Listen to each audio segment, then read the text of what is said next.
આજે ક્રીનાને છેલ્લો દિવસ છે ઇન્જેક્શનનો. આજે એની સુઈ કાઢવાની છે તો અમે લોકો હોસ્પિટલ આવી ગયા છે. આજે હોસ્પિટલમાં બહુ જ ભીડ છે, કેટલા બધા કેસ છે, કેટલા નાના બાળકો બહુ જ બીમાર પડે છે આ વખત તો. બધાને તાવ જ છે, નાના બાળકોને બહુ જ ભીડ છે. તો અમે લોકો આવીને અમને આ રૂમમાં બેસાડ્યા છે કારણ કે એને બોટલ બી ચડાવશે નાની અને પછી એની આ સુઈ કાઢશે. એનું ને પહેલેથી ખબર પડી ગઈ કે મારે ઇન્જેક્શન લેવાના છે તો અંદર આવતી જ નથી. એનું ઇન્જેક્શન લેવાનું ના નહીં લેવાનું છેલ્લો દિવસ હવે નીકળી જશે સુઈ. હા, હમણાં આવશે, નર્સ આવશે તો પછી એના ઇન્જેક્શનને આપીને એની આ સુઈ કાઢી નાખશે. મટી ગયું જો મટી ગયું.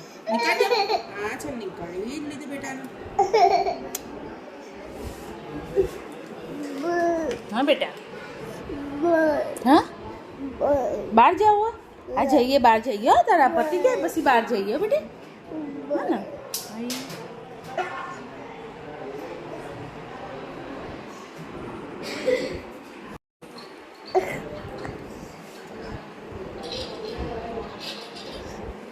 એનું નર્સ આવી ગયા અને બોટલ બી ચાલુ કરી દીધી છે, ઇન્જેક્શન બી આપી દીધું. હવે કમસે કમ 10-15 મિનિટ જેવું લાગશે બોટલ પતતા. પછી ડૉક્ટરને મળીને એની સુઈ અમે નીકાળી દઈશું. કીનું બહુ રડે છે, તેને મોબાઈલ આપ્યો કે થોડી શાંત રહે કારણ કે એને બોટલ ચડે છે ને તેને હાથમાં બહુ દુખે છે. એને મોબાઈલ આપે છે તો થોડી વાર એ રમી લે, જ્યાં સુધી બોટલ પતે ના ત્યાં સુધી. આપણે જઈએ બહાર. ચલાવવું છે, બગીચે જવું છે.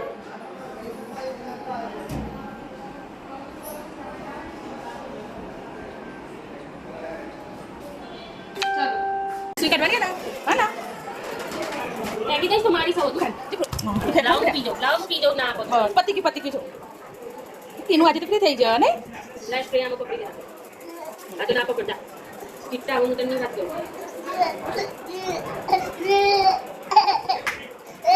નીકળી ગયું જો પતિ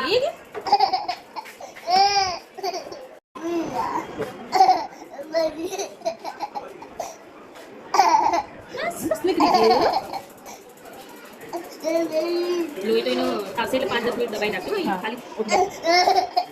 પતિ ગયું સ્ટ્રો નીચે પડે બી આપો એને નીચે હું લઈ લઉં. હા બસ, હા એ તારું મારું છે.